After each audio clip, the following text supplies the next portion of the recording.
I recently tried DMT for the very first time, and I had a choice to make.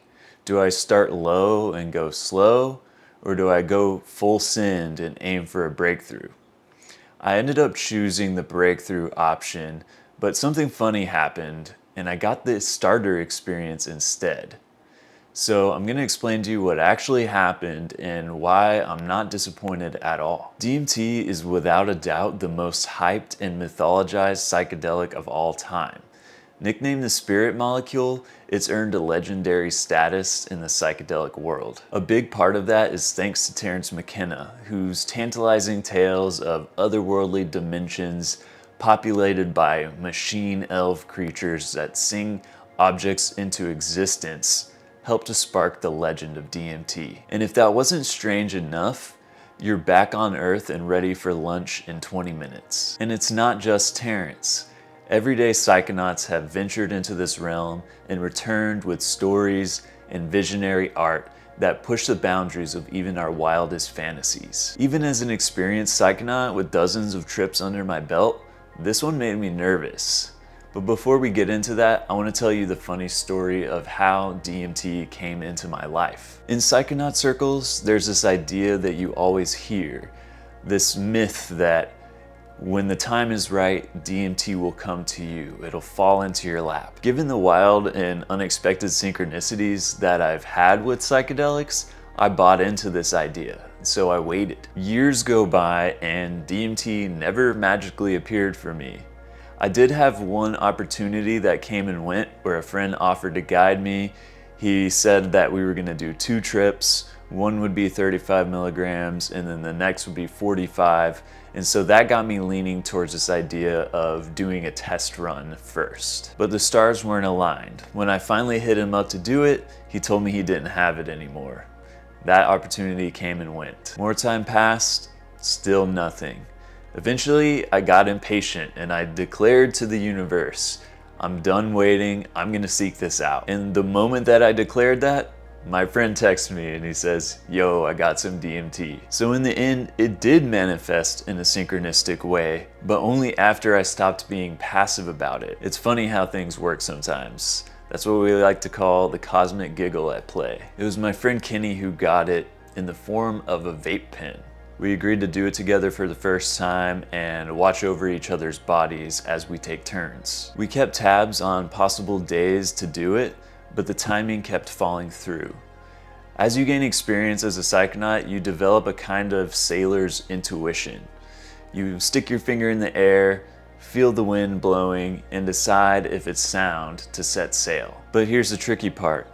When you're nervous, it's easy to pretend that the wind isn't right, just to delay the inevitable. You're rarely gonna get perfect conditions, but there is an intuitive sense, a gut feeling of when the time is right. And eventually that day came. My work schedule cleared up, we had a 3-day weekend, so Kenny's schedule freed up.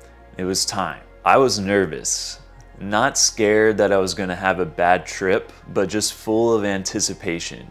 Like I was about to jump out of a plane. That day I wrote in my journal about how my heart had been pumping all day. But I kept thinking of Terence McKenna's quote, what the mushroom told him, that nature loves courage and you hurl yourself into the abyss to discover that it's a feather bed. And the biggest personal growth always comes from pushing past this feeling of discomfort, this feeling of resistance. Because of my nervousness, my gut reaction was to ask Kenny to go first. But I knew if I wanted to show nature my courage, I would have to go first and make the leap. A few weeks before the trip, I had a dream that I did the DMT, and I took 2 really big hits. So I thought maybe I'll follow what I did in the dream. Before any trip, I usually write down 2 or 3 of my intentions, things that I want to reflect on and explore during the course of the trip. And usually without fail, these things do come up. But at the same time, you want to keep an open mind to anything that the experience wants to show you. You can't be too forceful about that. Especially with DMT, I know that these realms can be so alien and far removed from our everyday experience that it might almost be irrelevant to have these human-based intentions for the trip. So I went into it holding my intentions lightly. So the two things that I chose to focus on in my trip were love and music. I ended my journal entry with this: if it has anything to show me, I'm thankful, but not expectant. I'm ready now. So I'm at Kenny's place and he shows me the pen. It looked just like a weed cart filled with this brown, syrupy looking liquid. I set it down and I suggested that we meditate a little bit to still our minds. When I opened my eyes, I looked down at the pen and I was filled with this intense anxiety. It was like standing on the edge of a high dive and looking down and hearing your friends yell, "Jump, jump." But it was time. So I got comfortable on the couch, sat down, relaxed, and took 3 medium hits. I leaned back, and for about 15 seconds, I didn't feel anything, which was slower than I expected. But then the body load hit. I closed my eyes and saw small flashes of light, but nothing else came. I was mostly just feeling the sensation and rush of the body load and the trip coming on. The closest thing I could compare it to is a high dose psilocybin experience where the ramp is going up on your come up to the full intensity right before it starts to truly come on. But with DMT, it skips that gradual build. It's all gas, no brakes, which is why it's often called a liftoff. My main focus here was to stay calm and surrender. And I even said it to myself, I surrender, I surrender. And you shouldn't underestimate these things because there's always stories of people who they'll take certain amount and they'll say, I don't feel anything, then they'll take way more, and then all of a sudden it comes hitting them like a train, and you don't want to make that mistake. But after 3 minutes of no visuals and just that body load, I said to my friend Kenny, like, hey bro, can you hand me the pen? And he handed it to me, and I took another rip. Still no visuals, but I did get more intensity in the body load. I just rode out the sensation, trying to stay calm as my body was clearly pumped full of adrenaline. As soon as I felt like I was stable and back down, the first thing I said to Kenny was, take bigger hits. I'd been working under the assumption that 3 big hits was a breakthrough, so I figured that 3 medium hits would get me somewhere. It turns out that the vape was a lot weaker than I expected, but it still definitely worked. As I was coming down after about the first 10 minutes, I felt this pleasant stoned sensation. I think it was a mix of that tension that I felt in the come up and the relief of getting through that. It was actually so relaxing. I wasn't done yet, but now it was Kenny's turn. So he took 4 really big rips and sat down and closed his eyes. He was sitting on the couch, completely still, totally silent, and he just said, this shit is crazy. I knew in that moment that he was fully in it. His words weren't a description, they were a signal. He later told me that he was visited by an alien goddess who presented impossible shapes to him that vibrated his body. I'm not gonna get more into it here, but I am gonna invite Kenny on the channel to tell his story for himself.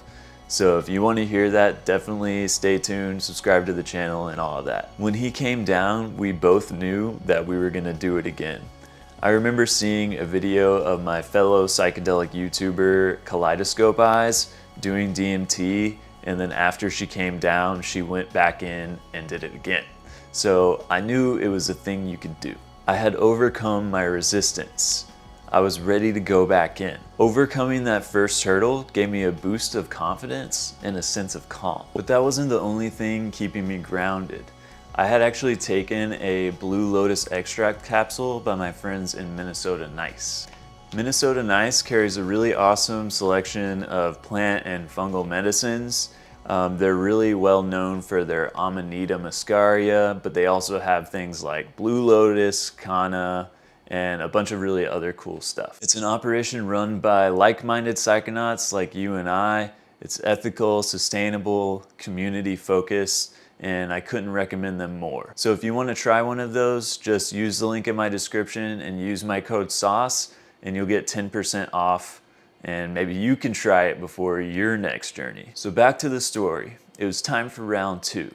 This time I took 4 much bigger rips. The intense body load came rushing back, and then I thought of Terence McKenna's words about how it feels like the oxygen is getting sucked out of the room. But I reminded myself and calmed myself down, saying to myself, this isn't panic, this is just what a trip feels like. So I calmed myself, breathed deeply, and closed my eyes, and then the visions began. I felt like I was inside of this cylinder of iridescent light, but nothing more was coming, and I figured my tolerance was probably higher for this second round. So I took 2 more hits, and that's when the faint visions began to appear. I saw the figure of a woman doing a standing split yoga pose. It was like an animated outline made of light. I didn't think I was seeing a being or an entity exactly, but whatever force is behind the DMT was using the pixels of my third eye to animate a cartoon. I've got 2 possible interpretations of what I saw, and one is that it was just telling me I need to stretch more. I'm seriously one of the most inflexible people on earth, especially my hamstrings. So this pose was a physical impossibility. This was my impossible object in the DMT world. Stretching could help me feel more in tune with my body and in tune with myself in general. But the other interpretation is something that people talk about a lot: the so-called purple alien DMT girlfriend. Annie and others have described this seductive, alien, feminine type figure that appears in visions. It could have just been the DMT introducing itself in that form, and the split was just a flashy way of saying hello. Like many others described, I still felt like my sense of agency, my personal identity was still intact, that I was just visiting this other realm. So with that in mind, I began to think about one of my intentions: music. As I focused on it, I began to hear all these musical fragments floating around in my head. These were things that I had made.